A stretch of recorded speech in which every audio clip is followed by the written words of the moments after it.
Mga magtutudlo nga may serbisyo ato sa Barangay ug Iska Elections 2023 kinsa nagaton sa mga ballot boxes ug election returns nagdasok sa lobby sa Lapu-Lapu City Hall. Pipila kanila wa kalikeng makapadayag sa ilang mga kahago ug sakripisyo. Ang report ni Loan Merondina. Alas 9 kaganihang buntag. Kini ang sitwasyon sa lobby sa Lapu-Lapu City Hall.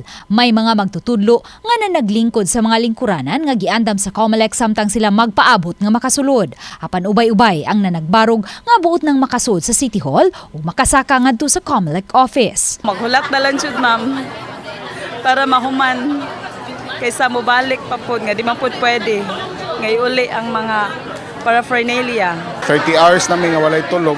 Nga karon di pa mi kabiya sa among gamit kay di pa mi instead nga mangaon tami kay wala pa mi panihap pamahaw in taon gikan mi eskwelahan ditso mi diri kay nga sama na mo sa eskwelahan mo wala bay kanang kananan nga duol ba so naabot mi diri nga nani amo sitwasyon maabtan nga nahangyoon tami nga pwede ba mi mangaon di man pud ipapadala nila so patay lawas nga to Mato ni Attorney Anjanette Lamban, election officer sa COMELEC Lapu-Lapu City, nga gikontrolar nila ang gidaghanon sa mga Board of Election Tellers nga makasaka sa City Hall aron kalikayan ang pagdasok sa ilang buhatan.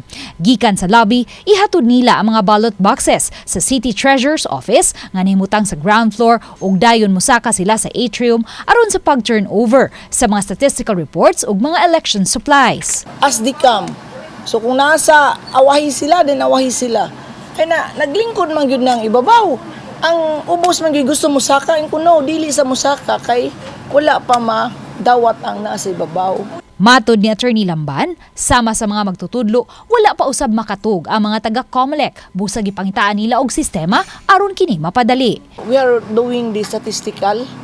Mauna ang ilang gitrabaho diha kay ang uban dinhi naman nagtrabaho sa statistical. Supposedly didto pa ta na sa eskwelahan. Oh. Okay. So mao sa nakalangan nila kay diri naman kay gusto naman gyud mo nga rin nya di man nadawaton og dili nila signan because they have to sign the statistical report. Uban ni Marlon Melgazo, Luan Merondina, Balitang Bisda.